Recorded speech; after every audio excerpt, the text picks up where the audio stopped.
ಇಂದು ಮಹಾಶಿವರಾತ್ರಿಯ ಪ್ರಯುಕ್ತ ಶಿವನ ದೇವಾಲಯದಲ್ಲಿದ್ದೇನೆ.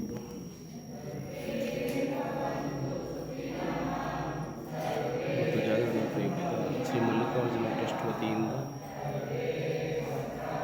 ಇಂದು ಸಕಲ ಸಿದ್ಧತೆಗಳನ್ನು ಮಾಡಲಾಗಿದೆ. ಶಿವನಿಗೆ ಎಲ್ಲ ಅಭಿಷೇಕಗಳು ಮುಗಿದು ಮಹಾಮಂಗಳಾರತಿ ಮುಗಿದಿದೆ. ಈಗ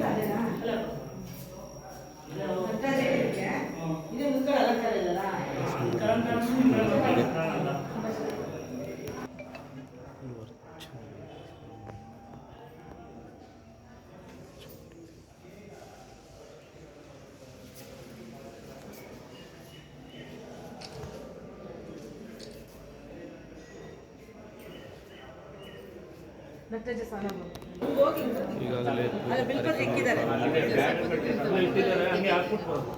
ಶಿವನಿಗೆ ಬಿಲ್ಲು ಅರ್ಚನೆಗಾಗಿ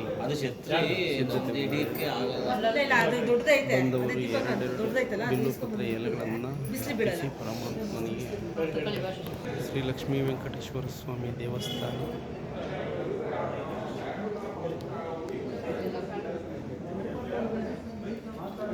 ಶ್ರೀ ಮಲ್ಲಿಕಾರ್ಜುನ ಸ್ವಾಮಿ ದೇವಸ್ಥಾನವು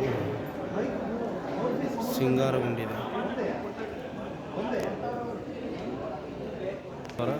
ಈ ಪ್ರವೇಶದ ಮುಖಾಂತರ ಸ್ವಾಮಿಯ ದರ್ಶನಕ್ಕೆ ಶಿವನ ದರ್ಶನಕ್ಕೆ ಅವಕಾಶ ಮಾಡಲಾಗಿದೆ.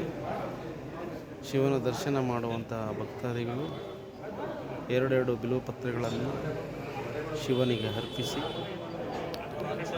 ಒಳ ಹೋಗಿ ಪರಮಾತ್ಮನ ದರ್ಶನವನ್ನು ಪಡೆದು ಭಕ್ತಿಯನ್ನು ಸಮರ್ಪಣೆ ಮಾಡುತ್ತಾರೆ. ಎರಡೆರಡು ಬಿಲ್ವಪತ್ರೆಗಳನ್ನು ಅರ್ಪಿಸುವಂತೆ ಎರಡು ಬಿಲ್ವಪತ್ರೆಗಳನ್ನು ಅರ್ಪಿಸಿ ಶೃಂಗಾರಗೊಂಡ ಶಿವನ ದೇವಾಲಯ ಮಲ್ಲಿಕಾರ್ಜುನ ಸ್ವಾಮಿ ದೇವಸ್ಥಾನದ ಒಳಾಂಗಣ. ಪತಂಜಲಿ ಯೋಗ ಶಿಕ್ಷಣ ಸಮಿತಿ ವತಿಯಿಂದ ಜಾಗರಣೆ ಪ್ರಯುಕ್ತ ಇಂದು ಅವರ ಭಜನಾ ಮತ್ತು ಯೋಗ ಶಿಕ್ಷಣಗಳನ್ನು ನಡೆಸಲಾಗುತ್ತಿದ್ದು, ಈಗಾಗಲೇ ಅದಕ್ಕೆ ಸಂಬಂಧಪಟ್ಟಂತೆ ಎಲ್ಲ ಅವರ ಪದಾಧಿಕಾರಿಗಳು ಸೇರಿ ಶಿವನನ್ನು ಆರಾಧಿಸುವುದರ ಕುರಿತು ಮಾಹಿತಿಯನ್ನು ಅವರ ಮುಖಂಡರು ನೀಡಿದ್ದಾರೆ. ಶಿವನ ವಿಗ್ರಹ, ರಾಧಾಕೃಷ್ಣರ ವಿಗ್ರಹ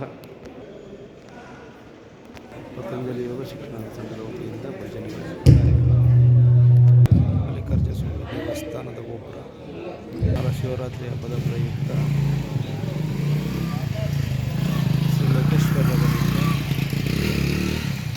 ಜಾಗರಣೆಗೆ ಎಲ್ಲ ವ್ಯವಸ್ಥೆ ಪತಂಜಲಿ ವತಿಯಿಂದ